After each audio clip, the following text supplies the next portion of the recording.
Hello, everyone. Hello, everyone. It is 3 p.m. Thank you so much for joining. Thank you for signing in today. My name is Dr. Linda Ng. I am a board certified psychiatric mental health nurse practitioner. I am so glad that you could join me today for this important conversation about mental health. Whether you are here because you're struggling, you're curious, or you want to help someone that you love, a family member that you want to help, you are definitely in the right place. You are in the right place. So today, we are going to talk about common mental health issues, how to recognize them, what to do, and how to get help. I know mental health is something we really don't talk about, especially where we come from in our community, our culture. We see mental health as a taboo, so that's why people really do not talk about it, and you find so many people dying in silence. So it is high time we raise awareness. It is high time we sensitize our community on mental health issues, how to be able to identify them, and also reassure our community that there is help. They can seek help. People, individuals, our loved ones can seek help when it comes to mental health rather than keeping quiet. If you or your loved one has ever wondered what's going on with me, let's talk about it. Please feel free to post your questions in this chat. I'll be answering them shortly, okay? When you hear of mental health, what comes to your mind? Like, what do you really think? We have so many definitions. We have so many ideologies when we hear of the word mental health. It is important to know what mental health is. Mental health, especially your mental health, my mental health, includes our emotional, our psychological, and social well-being. Our mental health is very important because it affects how we think, it affects how we feel, and it affects our actions. How do you handle stress? This is mental health. It relates to others and how we make choices.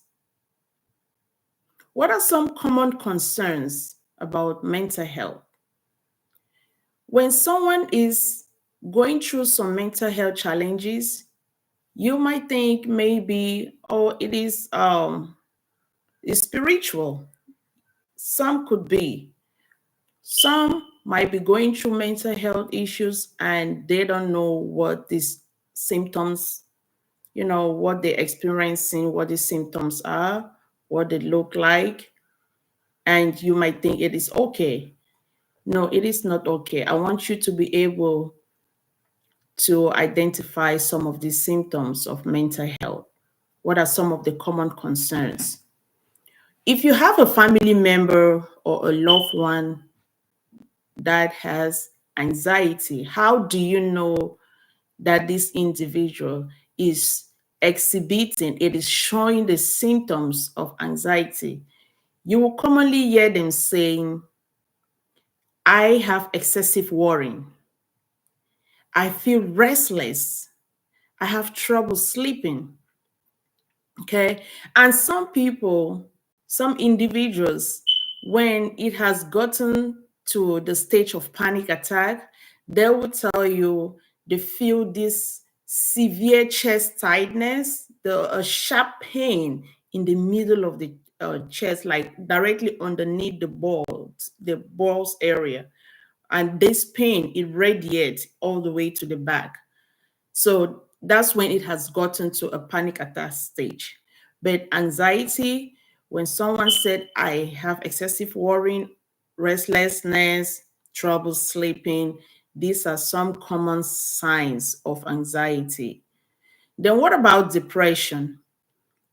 Someone will tell you, I'm depressed. What does it feel like? They will tell you, I'm feeling down. I have lots of interest. This is someone that like to do or carry out activities like going shopping, hanging out with friends. Suddenly they stop doing it. They fatigue. They have hopelessness. Sometimes they feel guilt. Okay, so these are all signs of depression. Some people eat less, some people eat more. Some people sleep less, some people sleep more. These are all symptoms of depression. What of trauma? Some might have flashbacks. Some people might experience nightmares, fears, or detachment. These are all common concerns of mental health. Some experience ADHD, some will experience PTSD, that's post-traumatic stress disorder. Some would experience mood disorders like trouble focusing, mood swings, irritability. These are all mental health concerns that people do not really talk about it. Some people do not know how to identify these symptoms.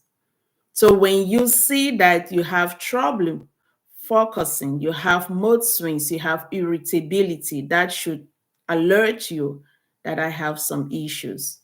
And if you have been experiencing these symptoms for more than 2 weeks, I will encourage you to seek help. It is okay to pray.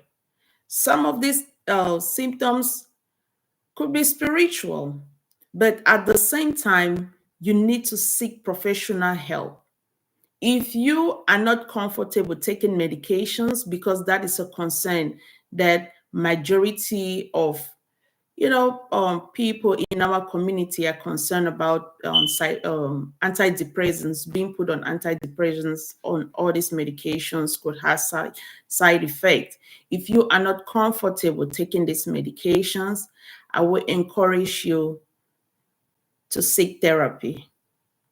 Yes, majority of, like I would say, majority of mood disorders, especially depression, are treatable with therapy and medication. If you have your support system, if you have a very good support system, someone you can talk to, it is very beneficial than keeping it to yourself. Counseling, seek counseling, because you cannot keep mental health issues to yourself. Because when you don't talk about it, when you don't seek help, what does it end up leading to? Some people committing suicide. Some people coming to the hospital when the sickness has become really chronic. And then it can be very difficult for the provider to treat these disorders. So I will encourage you to reach out.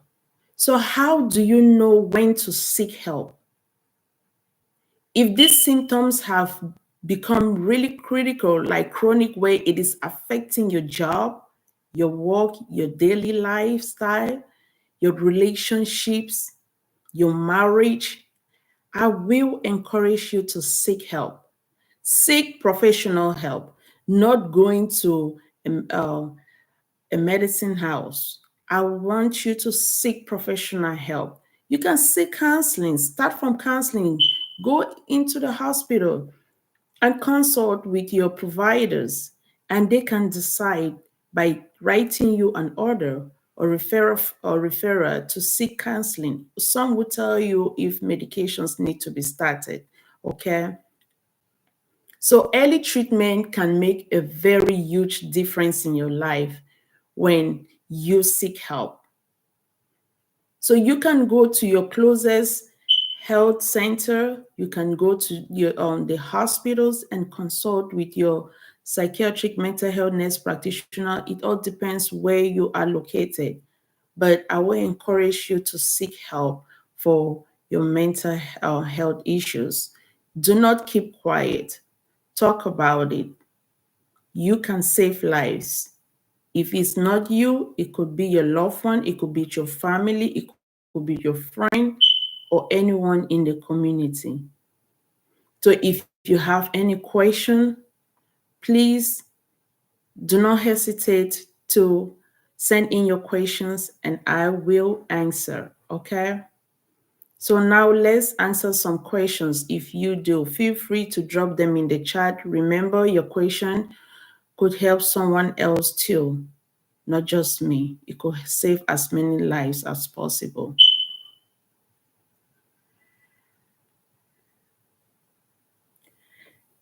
For the meantime, I just want to say thank you so much for spending this time with me today. I hope you learned something helpful and feel encouraged. Remember that mental health is very important. Health is wealth. You are not alone. And help is available if you speak up. Do not die in silence. If you would like to seek help, you can reach out to me or you reach out to your closest health center. Go to your closest health center, go to your closest emergency room, or call someone in your family, in your circle of friends that you love, that you trust, and you can talk to and open up to them. Until next time, I want to encourage you all to stay strong, stay informed, and take good care of your mind. God bless you all and have a great one.